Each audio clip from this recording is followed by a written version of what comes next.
Good morning and welcome to the Marketing Drive. I'm Dan Nedelko, and today's Marketing Drive, I wanted to talk to you a little bit about practical tactics you can implement right now for your PPC and social advertising. So basically the three channels I wanted to kind of talk about today are AdWords and Bing as two major PPC channels, and I wanted to qualify, do not discount Bing.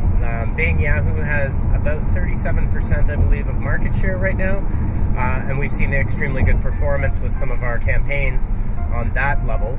The third channel that I wanted to talk about is obviously Facebook. So we talk a lot on the drive about strategy and intent and then how to reach out. Today what I wanted to talk about were some extremely practical ways to break down your campaigns or to ensure that your agency is breaking down your campaigns properly. Gone are the days of simply, putting 10 keywords into a campaign, putting one ad up and landing it on your homepage. That's a relatively, what I would call, without offense being intended, a sloppy way of managing a paid media budget. Some of the things in AdWords, very quickly. First thing is if you're a traffic manager, is check in on your campaigns on a daily basis. Set aside a half hour at least, at minimum, to look at your daily performance, to ensure that your conversion pixels are firing, that you're seeing the proper data and some sanitization, that kind of fun stuff. The second thing you want to do is start to break out the number of ad groups that you've got and create keyword sets that are all tightly related. So if you've got one big keyword basket, call it, or keyword set for a particular ad set, what you want to do is break them out by topic. If you've seen the Seeds and Stems video, which we've got floating around on Marketer Knows, I believe it's up on Vimeo as well. What you want to do is kind of logically use your seeds as the ad set keywords, and you want to continue to refine these. So if you start with 20 seeds, you're going to have 20 ad groups, and then what you can do is you can go to the AdWords ad planner, get additional ideas and categorize them so that they're related. That's the first thing. The second thing you want to do, and break those out and write specific ads. The important part about that is your quality score in AdWords and on Bing as well increase your visibility, and most importantly, they lower your cost per click or your CPM depending on the type of campaign that you've got. That is critically important. It's going to save you money, and it's going to show your ads more prominently in the networks. That's ad set. That's keyword sets and related ads. So make sure your ads relate to your keywords. The third thing you want to do is break out specific landing pages that have content related to those keywords. You could use Unbounce. That is our platform of choice from my pals in Vancouver, Rick Perot, Ollie Gardner, Carter Gilchrist, Justin Stacy, Carl Schmidt, and the whole team. We used to work together back in the day, so that's always fun to use Unbounce, and we use it extensively. The second one you could use is also Lead Pages, but make sure that you have the ability to create customized landing pages so that your page content is going to reflect against the ads and the keywords. That's going to increase your quality score, and trust me, it will also increase your conversion because your relevance will go up. The fourth thing that you can do very immediately is cross-reference your Google Analytics time of day. Find out when your e-commerce or your goals are firing at their highest rates. Go into your campaign and focus and accelerate your bidding at that time of day. Okay? If you can't find one pattern, try to identify 2 or 3 patterns, but certainly do not run on a 24-hour per day basis just flatlined. That's going to consume your spend when you're not converting. Fifth thing is go mobile. Make sure that you've got mobile-only campaigns. We're starting to see 60 and 70% of conversions coming solely from mobile devices.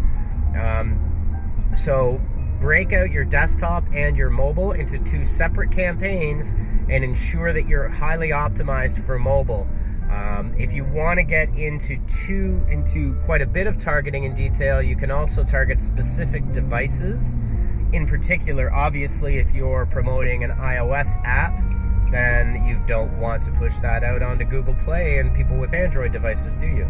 So using that platform, and certainly at the highest level, mobile first, and focusing on mobile. The next thing you can do, remarketing groups and campaigns.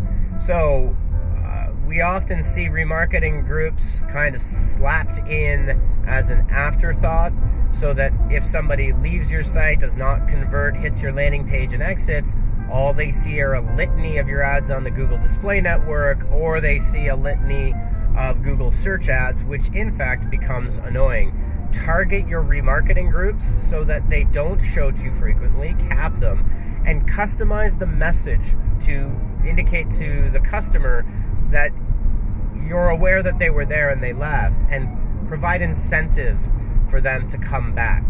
That will certainly help with shopping cart conversion rates. So if you're seeing goal abandons at your shopping cart at some points, especially if you have a multi-step shopping cart, or just even on that page, that's going to drastically help you reconvert those people and re-engage. The biggest problem with most remarketing setups in AdWords are they are poorly set up. So they are just really blasting people in the face, and then that becomes an annoyance, and in fact, you achieve the opposite of really what you want. You've alienated your customer, your potential customer.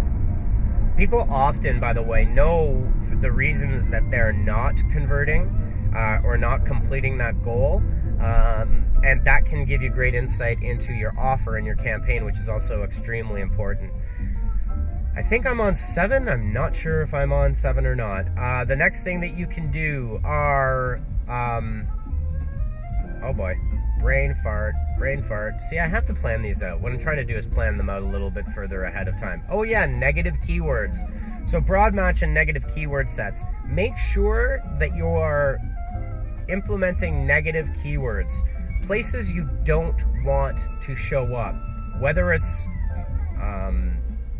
for terms that you see as being low converters, or for, specifically, especially with broad match, you're going to get a lot of spend on terms that you would not want. So make sure that your negative keywords are set up so that you're filtering out the non-converting and the terms that you do not have an interest in paying for your media against that. The next point in Google AdWords is using the Google Display Network in conjunction with your organic searches, and then using search ads to complement. So that includes the GDN. I have got a list of 400 plus placements. I did not create the list, but it's good, that you can exclude from the GDN. So the GDN is the Google Display Network. It targets your banner advertising. Those are, it's actually a very good network, but it needs to be filtered. There are a lot of high volume, low performing sites in that network, and you want to exclude them so you're not showing on low quality sites.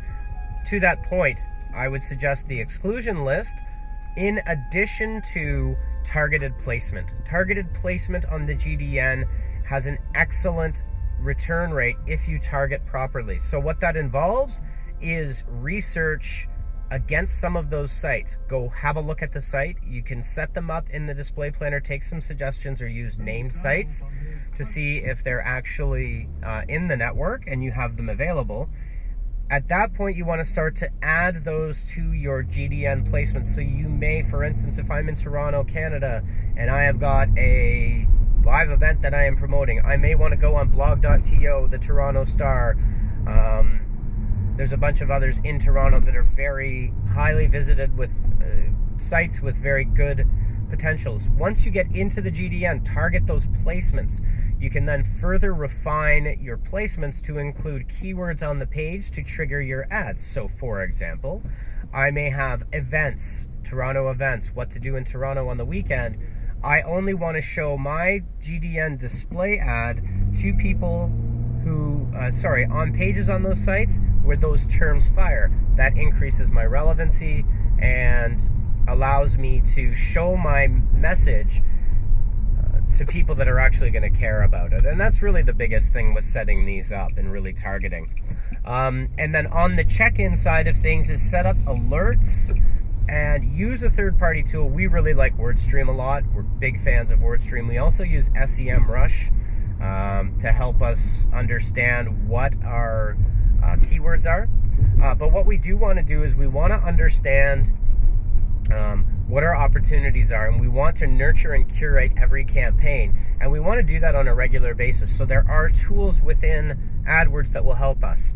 Triggering alerts for high CPCs, triggering alerts for low click-through rates but high CPC. Those are both good alerts.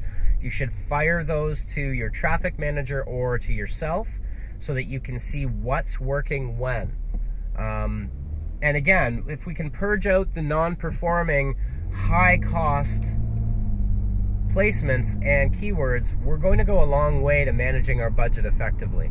I didn't get to Facebook today. I'll do that one tomorrow because I'm trying to trim down our effectiveness here, and I know that everybody's busy. I know that I am. So I'm trying to get these down to like 5 minutes, but it's really challenging. They're always coming in at 10 to 11 minutes. So have a great day. This is the Marketing Drive, and good luck out there.